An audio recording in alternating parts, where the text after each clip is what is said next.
All right. So, we often get asked this question, what is consciousness?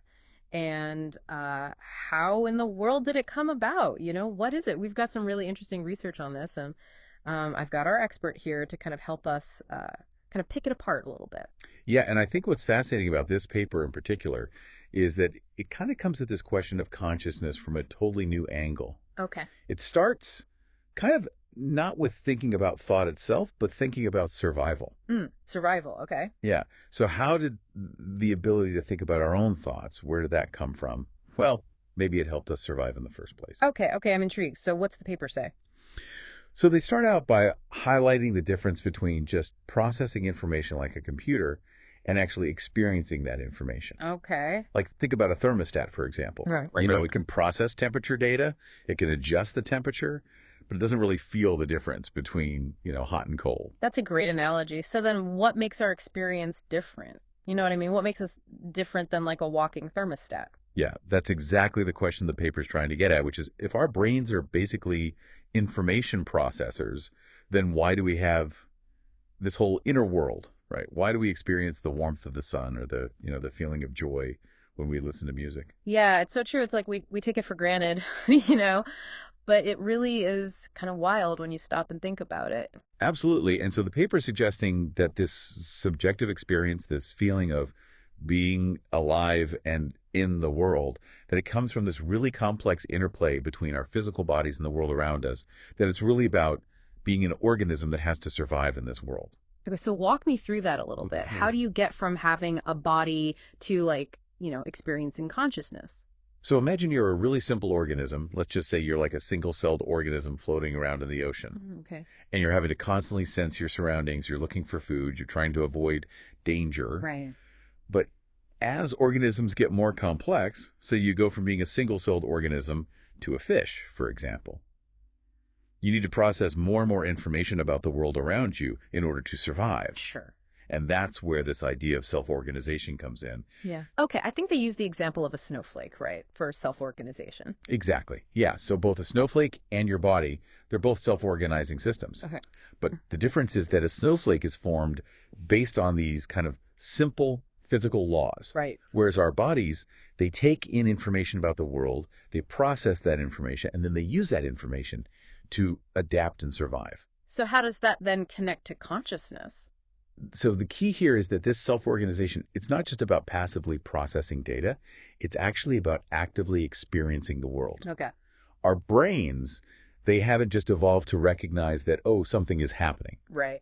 They've also evolved to recognize that something means something and that it has value. So it's not just, oh, there's a predator. It's like, oh, there's a predator and that's bad. Exactly. And that's where feelings come in. Okay. Because feelings of fear or excitement or pleasure or pain, they give us the motivation to act, they help us learn, and ultimately they help us survive. Right. Okay, that makes sense. But how do we decide what to pay attention to? Because it seems like we get totally overwhelmed. Yeah. You know? It's a great question because there is just so much information coming at us all the time. Right. And so this leads to another really important concept for the paper, which is this idea of weak policy optimization. What was that again? Weak? What? Weak policy optimization. Okay. Basically what this means is that our brains, they've learned to favor broader understanding over really, really specific knowledge. Okay, so it's like, so instead of needing to learn a separate response for every single situation we encounter, we've evolved these like mental shortcuts that help us adapt really quickly. Exactly. Think about it like this. Okay. Imagine you're a little kid and you're learning about animals. Okay. A weak policy would be something like, animals move on their own. Okay. The really broad statement, but it covers a lot of ground. Sure, it is. It lets you very quickly categorize a new creature, even if you've never seen it before, even if you don't know anything else about it. Right. Yeah, that's true. Exactly. And a stronger, more specific policy might be something like, dogs bark. Okay.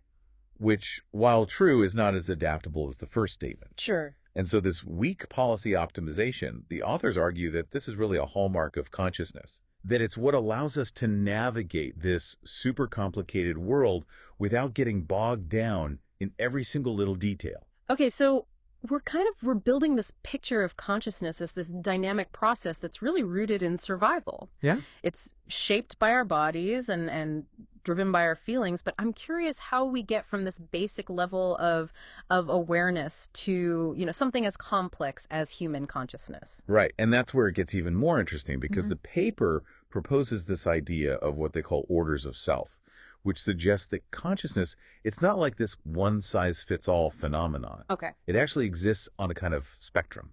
A spectrum of consciousness. All right, now you've got me. Let's dig into that. So, we were talking about this idea of orders of self. Right, the spectrum of consciousness. Yeah, exactly. And you can almost think about it like a ladder, right? Oh, okay. With each rung on the ladder representing kind of a more sophisticated level of awareness. Okay, I like it.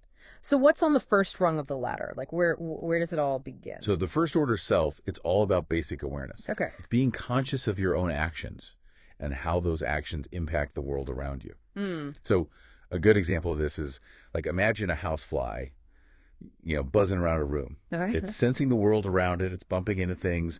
It's maybe finding some food. Sure. But it's reacting to its environment based on its own kind of internal state, like whether it's hungry or whether it needs to avoid danger or something like that. Right. And the paper argues that even this, like, really rudimentary level of self-awareness, it still suggests a kind of basic consciousness. Like, even the housefly is experiencing the world, however simply, through its senses and its actions. It's true, yeah. Never thought about, like, what's it like to be a housefly before. Right. Okay. But it sounds like things get a little more complex as we move up this ladder. Yeah, definitely. So the second order self, this is about understanding that other beings, other entities, they also have their own internal states, their own perceptions and intentions. So it's not just me, myself, and I. It's Right. like, oh, everybody else has a little me, myself, and I going on in there too. Exactly. Yeah. Exactly. And this is where we start to see things like social behavior Okay. and even deception. The paper used the example of ravens, Oh, ravens. Okay. which, they're actually really good at deception. Really? Like, how so? Like pretending to hide food in one place when they've actually hidden it somewhere else, to throw off a competitor or something like that. Oh, wow. Sneaky. Yeah. And that kind of behavior, it suggests that ravens have at least a basic understanding of what the other raven is seeing and thinking. That's wild. Right. They're not just reacting to the immediate situation. They're actually trying to influence the actions of others Wow. by shaping their perceptions. So they're like playing mind games with each other. Exactly. Yeah. That's a pretty sophisticated level of awareness for, what we think of as like a bird brain. It really is. And so that brings us to the third order self, which is this is where things get really meta. Okay, meta. I like it. Yeah. So this level involves being aware that you are aware. Okay, so it's not even just experiencing the world Right. or knowing that others are experiencing it. It's like this whole other level removed. Exactly. Okay. So the third order self is about having a model of your own mind. It allows you to reflect on your own thoughts. It allows you to understand that you have a unique perspective. It even allows you to imagine things from somebody else's point of view. Right. So it's like we can think about our own thinking. Yes. And that feels very, very human, I feel like. And I think the authors would agree with you. Okay. They argue that this level of self-awareness, while maybe it's present in a very rudimentary form in some other animals, Okay. it really reaches its kind of full complexity in humans. Gotcha. And that this is what allows us to, engage in abstract thought and moral reasoning, all these kind of rich inner experiences Yeah. that we associate with being human. Okay, so if we think back to this ladder analogy, it's like we've got, the housefly on the first rung just kind of bumping around. Yes. And then you've got maybe like the ravens on the second rung, like plotting against each other or whatever. Exactly. And then way up at the top, here we are like contemplating the meaning of life. It's amazing when you think about it that way, right? It is. And the authors don't even stop there. They take this concept of a spectrum of consciousness. Okay. And they map it onto all these different organisms. So they create this fascinating picture of kind of how awareness might have evolved over time. Okay, so how do they break it all down? So they start with what they call stage zero, which is unconsciousness. Okay. We're talking about, rocks, for example. Sure, rocks. Inanimate objects, no awareness, no experience, no self. Yeah, I don't think my pet rock is having an existential crisis over there or anything. Right, exactly. And then we move on to stage 1, which is what they call hard-coded. Hard-coded, okay. And these are organisms that have, pre-programmed responses to the world around them. Okay. So think about like really, really simple reflexes. Okay. Like a single-celled organism that automatically moves towards light. Gotcha. So still very basic, but at least there's like some sort of response. Exactly. Yeah. And then we get to stage 2, which is learning. And this is where we find organisms that can actually, learn and adapt their behavior based on experience. Okay. So like a dog learning a new trick. Exactly. Yeah. They use the example of like jellyfish, nematodes, things like that. And they can learn. Okay. But they argue that their awareness is still very, very fragmented and decentralized. They don't have that kind of unified self that we see in higher levels of consciousness. Okay, and that's where our housefly friend comes back in at stage 3. Exactly, yeah. So stage 3 is marked by that, first order self, that very basic awareness of one's own actions and their impact on the world. Right, right. And it's kind of the foundation upon which these more complex forms of consciousness can be built. So even though the housefly, may not be, pondering the meaning of life or whatever, right, he's at least having some kind of experience. Yeah, according to this framework. Yeah. Okay, interesting. And then we move to stage 4, and we've got our ravens, right, with their potential for second-order selves. Right, with their mind games. Exactly. And they're able to kind of hold the minds of others in their minds, in a sense. Wow. And then that brings us to, us at stage 5 with our meta-awareness and our kind of complex emotions, all the things that make us uniquely human. Yeah, totally. And what's so cool is that the authors present this as not like a rigid hierarchy, but like as a fluid progression, right? It's about this evolution of more and more sophisticated ways of understanding and interacting with the world around us. This is blowing my mind a little bit. Yeah. But okay, so we've talked a lot about awareness, but what about like the feeling of consciousness? Like what makes our experience different from like, I don't know, like a really advanced AI, that could maybe like, mimic all of our behavior perfectly? Yeah, that's like the $1 million question. Right. And that's where this paper takes, I think, a really radical turn. Okay. All right. I'm here for it. Right. So last we left off, you were saying we might have this whole consciousness thing wrong. Yeah. Yeah. It really makes you think. So tell me, like, what's this paper's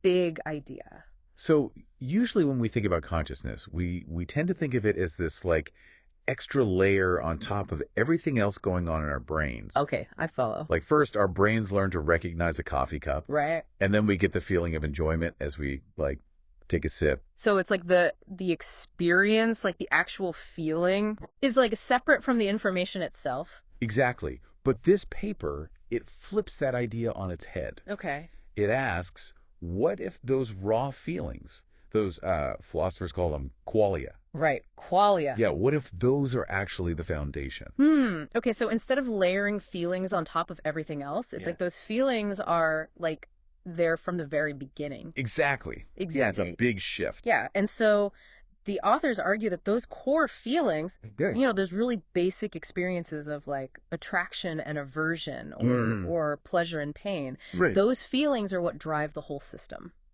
It's not just an afterthought. They're like the engine of learning and information processing. So it's like instead of, consciousness or feelings arising from like really complex thought. It's like feeling is actually what makes complex thought possible. Exactly.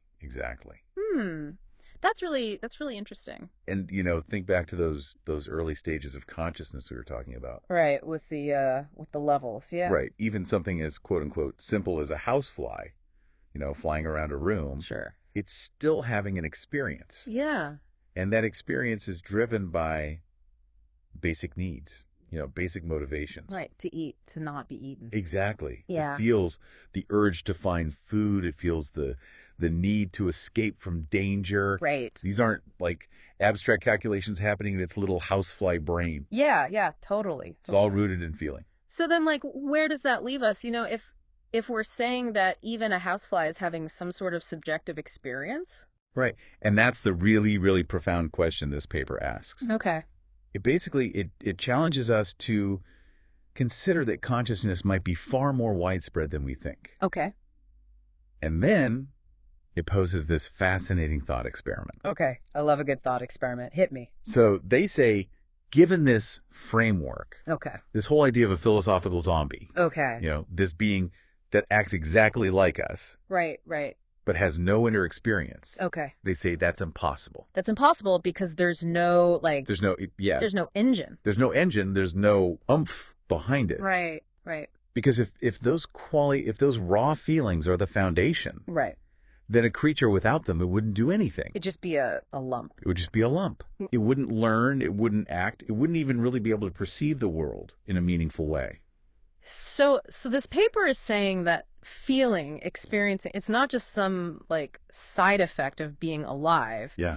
It's like fundamental to the entire process. It is being alive. Yeah. Wow. And they take it even one step further Okay. All right. with this kind of final, like, mind-bending thought. Okay. It's like, if our consciousness, right, if our human consciousness arises from this, like, massive collection of cells. Trillions, right? Trillions of cells, all doing their thing, and maybe they're even experiencing something on some level. Right, right. Could there be a form of consciousness Okay. at an even larger scale? Larger, what do you mean? Like, what are we talking? What if, in a sense, a society is also conscious, like a city with all of its communication networks and flows of energy, Oh. these emergent patterns of behavior? A city that's like feeling and thinking. Yeah. Could it, too, have some form of experience? Man, that's really something to think about. Right. It's a wild thought. Yeah. That's going to keep me up at night, I think. It really makes you, kind of re-examine all these assumptions, right? Yeah, it really does. It really makes you kind of step back and look at the bigger picture, Yeah, and that's what I love about these deep dives, is that Totally. we can start with this question of, like, is a housefly conscious? Right, right. And end up contemplating the consciousness of a city, Our whole city. all because of, one thought-provoking paper.